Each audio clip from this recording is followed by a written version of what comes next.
परमादरणीय बिहार विधानसभा के अध्यक्ष श्री विजय कुमार चौधरी जी का आप हार्दिक अभिनंदन करते हैं युवा प्रकोष्ठ की ओर से। आपने बहुत कम समय में हमारे बीच आने का जो हमारा निमंत्रण स्वीकार किया, निश्चित रूप से आपकी महानता इससे दिखाई पड़ती है। जब भी आपसे मिलने का मौका मिला है, जब भी आपके यहाँ जाने का मौका मिला है, हमने बड़ा नज़दीक से कई बार सौभाग्य प्राप्त किया है आपके पास बैठने का। मुझे लगा कि एक ऐसा राजनेता, एक ऐसा कुशल व्यक्तित्व, एक ऐसा मुस्कुराता चेहरा जो स्वतः कितने लोगों को अपनी ओर आकर्षित करता है। निश्चित रूप से आपकी ये महानता, आपकी ये तेजस्विता, आज आप जिस मुकाम पर हैं, हमें पूर्ण विश्वास है, ये बिहार का सौभाग्य है कि आपके जैसा व्यक्ति निश्चित रूप से जिस पद की गरिमा पर आप बैठे हैं, ये हम सबों को लिए सौभाग्य की बात है। हम आपका फिर से बारंबार हार्दिक हृदय से अभिनंदन करते हैं। हमारे दूसरे अभिभावक के रूप में, गार्जियन के रूप में, बिहार के चर्चित पुलिस पदाधिकारी, देश में जिनका अपना एक नाम है, एक पहचान है। व्यक्तित्व कभी भूतपूर्व नहीं होता है, व्यक्ति पद से हट जाता है, लेकिन उसका व्यक्तित्व हमेशा बना रहता है। ऐसे श्रद्धेय आदरणीय हमारे बीच बैठे आदरणीय श्री डी.एन. गौतम साहब का हम युवा प्रकोष्ठ की ओर से हार्दिक अभिनंदन करते हैं। आप एक ऐसा शख्सियत, एक ऐसा व्यक्तित्व, आप सब जानते हैं कि जब भी आपसे मिलने का मौका मिलता है, सीखने को मिलता है, सीखने को मिलता है। जब आप बिहार के डीजीपी थे, उस समय भी आपके यहाँ जाने का मौका मिलता था। मुझे कई बार आश्चर्य होता था कि डीजीपी जो एक बड़ा महत्वपूर्ण पद है और इतनी सामान्य रूप में कैसे कोई रह सकता है। बड़ा हम लोग रास्ते में जब निकलते थे, बातचीत करते थे, सर से बातचीत करके निकलते थे, तो लगता था कोई घर के व्यक्ति से मिलकर निकल रहे हैं। तो निश्चित रूप से आप हमारे बीच आए हैं, आपका भी हम हृदय से हार्दिक अभिनंदन करते हैं।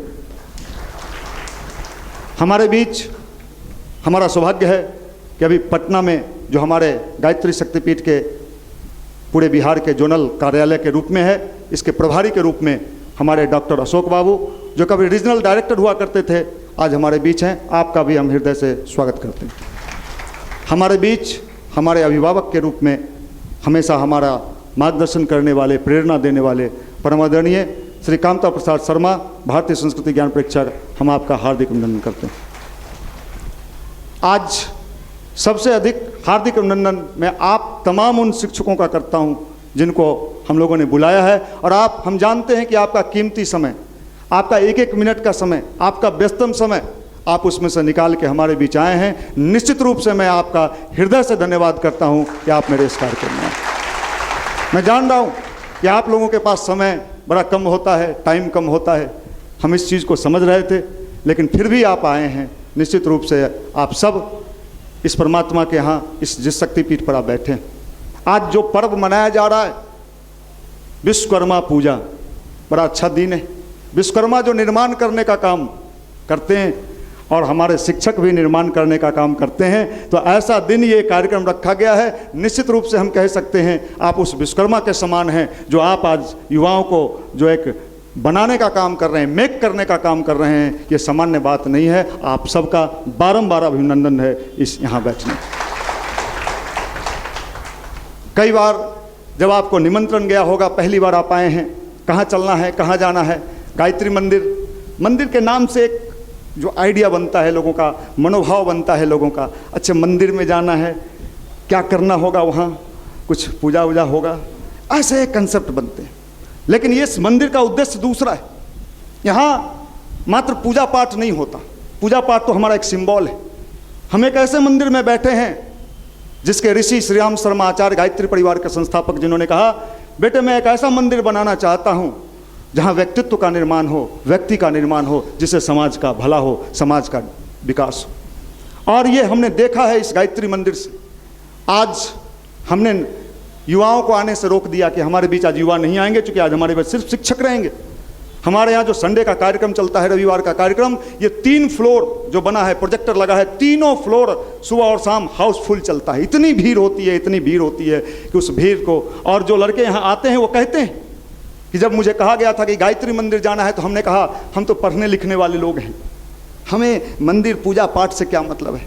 हमने कहा ठीक कहते हैं भाई, भटकते भी तो आप ही हैं, आपके जीवन में ही भटकाव आता है। एक ऐसा केंद्र होना चाहिए जहां से हम अपनी रास्ता को ठीक कर सकें, हम अपने भटकाव को ठीक कर सकें। यही काम गायत्री शक्तिपीठ का युवा प्रकोष्ठ करता है। आज हजारों नौजवानों के जीवन में परिवर्तन आया है, उनका भटकाव रुका है। परम पूज्य गुरुदेव कहते थे, बेटा तुम्हें एक ऐसा लाइट हाउस बनना चाहिए जो समुद्र में अगर जहाज कभी भटक जाता है तो उस लाइट की रोशनी को देख के अपना रास्ता ठीक कर लेता है। मंदिर का मतलब ये होना चाहिए, और आज गायत्री मंदिर ये कार्य को कर रहा है। आप सब जहाँ बैठे हैं ये सामान्य जगह नहीं है, एक ऐसे जगह पर बैठे हैं जहाँ व्यक्तित्व निर्माण की बात है। और आप सब जो कार्य कर रहे हैं, आप सामान्य प्रतिभाशाली नहीं हैं। मैं सब लोगों को जानता हूँ, लगभग लोगों को जानता हूँ। और थोड़ा सा अगर आपका सहयोग हम लोगों को मिल जाए, शिक्षक हैं राष्ट्र निर्माता। हमें याद है जब बचपन में हम लोग प्राइमरी स्कूल में पढ़ते थे, उस समय जो शिक्षक होते थे, जो गुरु होते थे, उनके प्रति जो एक भाव होता था, आप लोगों को भी अनुभव रहा होगा, उनके प्रति जो एक इमोशंस होता था, एक भावनाएं बहती थी। हम चाहते हैं आज भी हमारे शिक्षकों के प्रति, हमारे गुरुओं के प्रति फिर से वही भाव पैदा हो, वही चीज़ पैदा हो, और लोग उसी सम्मान के साथ शिक्षक को देख सकें। सिर्फ ये ना कहें नहीं साहब हम तो उनके यहाँ से कुछ कहीं प्रवेश करने के लिए कुछ पढ़ लिख रहे हैं। ये सम्मान हमारे शिक्षकों को मिलना चाहिए, जो आपका अधिकार बनता है। निश्चित रूप से इसमें हम युवाओं का, हमारे भाइयों का महत्वपूर्ण भूमिका होगा। आज मैं आपको बताने जा रहा हूँ, मैं 93-96 इकोनॉमिक्स ऑनर्स किया पटना कॉलेज पटना से। जब गांव से मैं चला था, पटना यूनिवर्सिटी में आया, इंटर में एडमिशन लिया। मेरे मन में कोई कल्पना नहीं था कि जब मैं गायत्री परिवार से जुड़ा तो मैं भी यही सोच के जुड़ा कि यहाँ कुछ पूजा पाठ की बातें बताई जाएंगी। लेकिन जब मैं गुरुदेव के विचारों को सुना, समझा, मुझे लगा नहीं, ये तो व्यक्तित्व निर्माण की बात। और आज व्यक्तित्व की इतनी आवश्यकता है। 95 में युवा मंडल का गठन किया गया। आज आप जैसा कि सुन रहे थे, 1,47,000 लड़के इस युवा मंडल के सदस्य बन चुके हैं। पूरे देश में विभिन्न पद पर इस युवा मंडल के लड़के, ऐसे ऐसे लड़के जिनका मन टूटता है, उनका भीतर से कई तरह की परेशानी होती है, यहाँ आने के बाद वो रिलैक्स अनुभव करते हैं, और वो अनुभव करते हैं कि पढ़ाई में हमारा मन पहले से ज़्यादा लग रहा है जब मैं गायत्री मंदिर जाता हूँ। गायत्री मंदिर आने वाले लड़कों का पढ़ाई का कैपेसिटी बढ़ जाता है, उनका मन ज़्यादा पढ़ने में लगने लगता है। और हम लोगों ने यही काम किया है।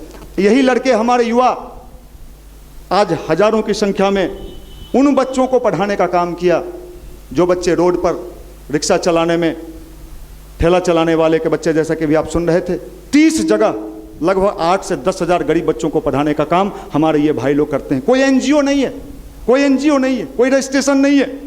लोग कहते हैं साहब फ्री में पढ़ाते हो, युवा होके फ्री में समय देते हो। अगर भीतर वाले को मैं दावे के साथ कहता हूं जगा दिया जाए, हर आदमी के अंदर एक भीतर होता है, तो वो सब काम कर दिखता है जो चमत्कार कहलाता है। आज इन भाइयों के बल पर 30 जगह बाल संस्कारशाला गरीब बच्चों को पढ़ाने का काम चल रहा है।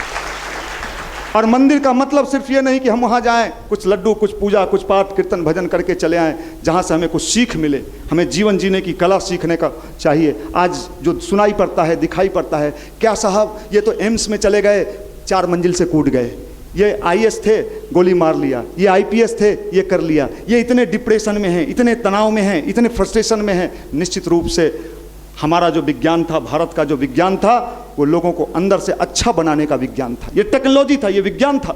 आज उस विज्ञान की पुनः आवश्यकता है, और इसमें शिक्षकों की भूमिका महत्वपूर्ण है। फिजिक्स, केमिस्ट्री, मैथ सर आप लोग पढ़ाते हैं, रीजनिंग पढ़ाते हैं। निश्चित रूप से आपके बनाए हुए, मैं जानता हूँ हजारों हजार लोग आज विभिन्न पदों पर हैं, लेकिन उसके साथ साथ थोड़ा सा अगर व्यक्ति निर्माण पर भी जोर दे दिया जाता कि आप सबका सहयोग, शिक्षक है राष्ट्र निर्माता, निश्चित रूप से आप निर्माण करने वाले हैं।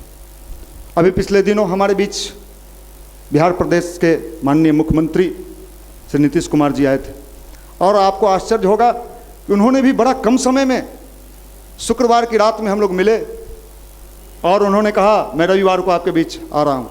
उस समय सिर्फ युवा का कार्यक्रम था पूरा। उन्होंने कहा मैं गायत्री मंदिर को दूसरे रूप में समझता था। उन्होंने जो अपना बयान दिया कि मैं दूसरे रूप में समझता था, लेकिन आज आने के बाद मेरे समझ में आया कि नहीं, ये तो समाज निर्माण और राष्ट्र निर्माण का कार्य रियल में कर रहा है।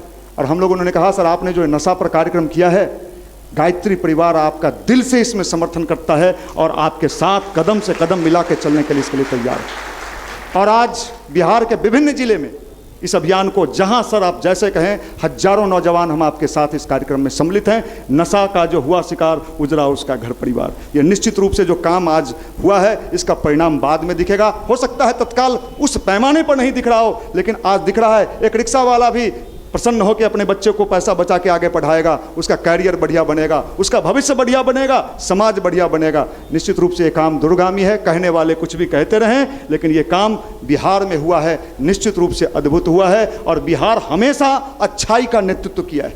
जब जब बिहार की ये विशेषता रही, रामायण काल में तारका बद्ध से भगवान राम ने यही बक्सर में शुरू किया आंदोलन। दूसरा आंदोलन भगवान कृष्ण ने किया जरासंध वध से इसी बिहार से। तीसरा आंदोलन भगवान बुद्ध ने इसी गया से किया। गांधी ने चंपारण से किया। और आपको जानकारी, संपूर्ण आंदोलन जयप्रकाश नारायण जी का इसी बिहार की धरती से हुआ। ये सामान्य जगह नहीं है, ये अद्भुत जगह है, ये प्रतिभाशालियों की जगह है, ये क्रांतिकारियों की जगह है। इसलिए निश्चित रूप से बिहार का भविष्य उज्ज्वल है। और अगर कहीं से कुछ दिखता है, दीपक बुझने के पहले उसका लौ तेज हो जाता है, आदमी के मरने के पहले सांस की धड़कनें तेज हो जाती है। आने वाला समय में पूर्ण विश्वास के साथ आपको कह रहा हूं, इस बिहार की ताकत पूरे देश में गूंजेगी और पूरा देश बिहार का जयकार करेगा। आज भले बिहार और बिहारी के नाम से लोगों का मुंह बंद हो रहा हो, लेकिन आने वाला समय हमारे बिहार का है। और इस बात को किसी ने सही कहा, यह बिहार सोया हुआ शेर है, जिस दिन बिहार जगा उस दिन हिंदुस्तान की दिशा और दशा दोनों बदल देगा। इतनी ताकत है इस बिहार में। ये सामान्य भूमि के लोग हम नहीं, आप सब निश्चित रूप से बड़े प्रतिभाशाली, निश्चित रूप से आपकी क्षमता को मैं व्यक्तिगत रूप से जानता हूँ। एक एक शिक्षक को मैं जान रहा हूँ कि ये कितना कठिन मेहनत करते हैं। सुबह 7 बजे से लेकर रात के 7 बजे 8 बजे तक आप एक पैर पर खड़े होते हैं। कितना मेहनत करते हैं आप लोग, कितना बोलते हैं, और तब जाके हमारे बिहार का गुणगान देश और दुनिया में होता है कि सबसे अधिक आईएएस कहाँ के हैं तो बिहार के हैं, सबसे अधिक आईपीएस कहाँ के हैं तो बिहार के हैं। इसका बल कहाँ से मिलता है तो सब श्रेय आप जैसे महान शिक्षकों को जाता है। निश्चित रूप से आप महान हो और आपकी महानता को मैं सलाम करता हूँ। विशेष मैं अपनी वाणी को विराम देता हूँ। बार बार मैं आपका नमन वंदन करता हूँ कि आप मेरे बीच आए हैं। इसके लिए आपका बहुत बहुत शुभकामना, बहुत बहुत मंगल कामना। धन्यवाद।